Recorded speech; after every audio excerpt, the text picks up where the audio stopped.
And we have no intention of attacking anyone with water cannons or any other such offensive, you have to call them weapons dahil nagkakadamage na. Pilipinas mananatili sa paggamit ng mapayapang paraan sa pagresolba ng tensyon sa West Philippine Sea. Paggamit ng water cannon laban sa China hindi kasama sa opsyon, ayon kay Pangulong Ferdinand Marcos Jr.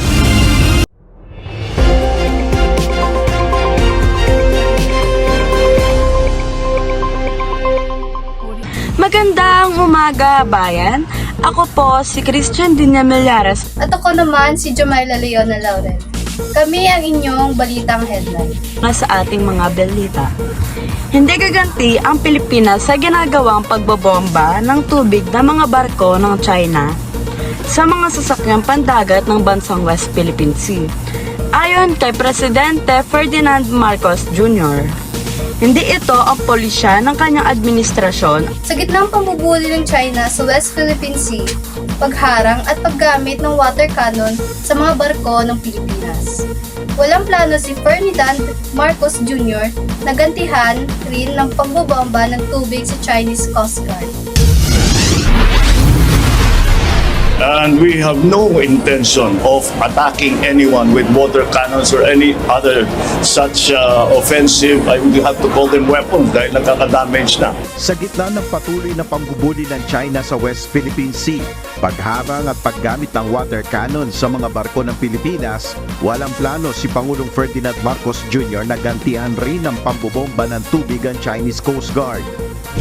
We will not follow the Chinese Coast Guard and the Chinese vessels down that road because it's simply it is not the mission of our Navy, our Coast Guard to start or to increase tensions. Their mission is precisely the opposite, is to lower tensions. Giit ng Pangulo, patuloy lamang dedepensahan ng Pilipinas ang sovereign rights at sovereign din nito sa lahat ng diplomatic form. Para naman kay PCG spokesperson for the West Philippine Sea, Commodore J. Tariela, Hindi sila magpapaprovoke para gumanti sa China. Ayaw maging dahilan na lalo paigtingin ng China ng kanilang agresyon sa teritoryo. Samantala, mariing itinanggi ng Department of National Defense at National Security Council ang umano'y panibagong kasunduan ng pamahalaan ng Pilipinas sa China.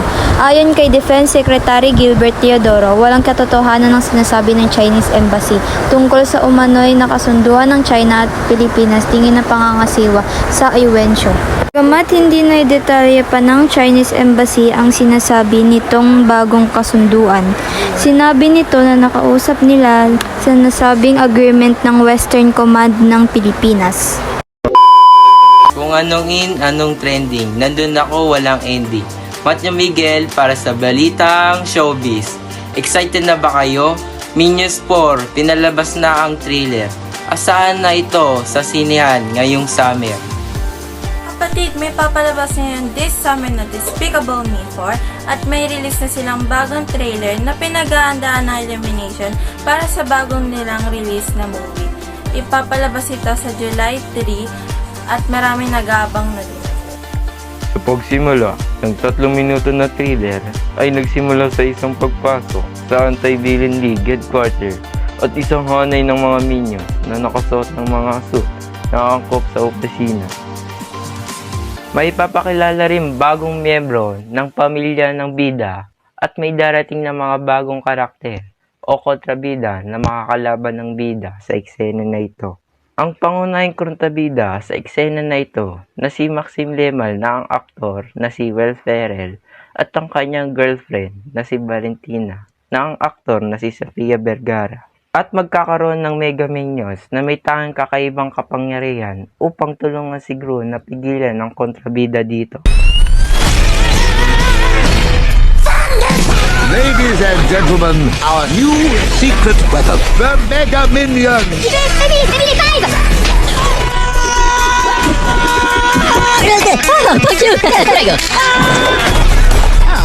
Bueno.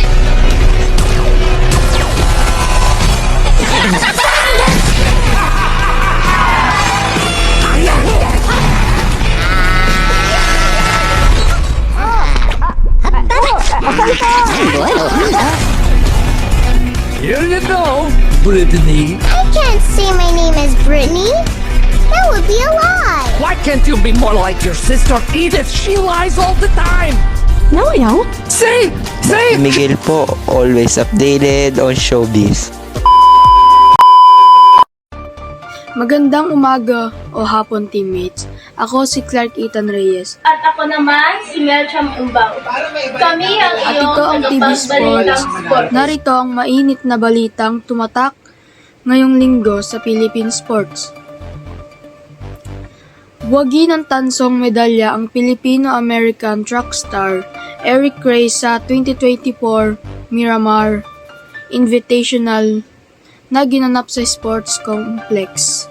Sa Estados Unidos, nagtapos sa ikatlong pwesto ang 35-year-old athlete sa men's 400 meter hurdle sa oras na 50.18 seconds at pinatunayang malaki pa ang tsansa na makapasok sa 2024 Paris Olympic entry. Panalo po ng gintong medalya ang Pinoy swimmer na si James Ray Ahido sa 2024 Asian Age Group Championships. Sa harap ng home crown sa Tarlac, lumaban siya sa 14 and under boys 100 meter butterfly. Lumaban siya sa 14 and under boys 100 meter butterfly. Natapos po niya ang event sa loob ng 55.98 seconds na bagong record para sa Pilipinas. Nanalo rin si Ahido ng silver medal sa 50-meter butterfly event. May bronze din siya sa 15-meter to freestyle event. Time for a moment to breathe. Follow me and see. Relax with natural tea.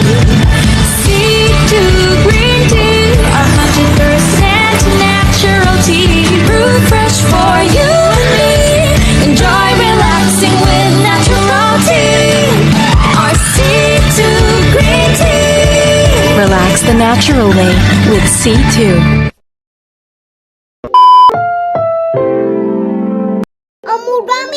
Aduh da APC. Dite da tu Dubai. Aduh da ini na ang walang lawan. Sen peba.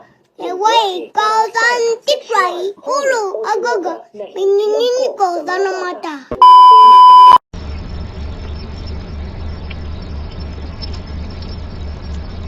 Naka-play ba? Naka-play Magandang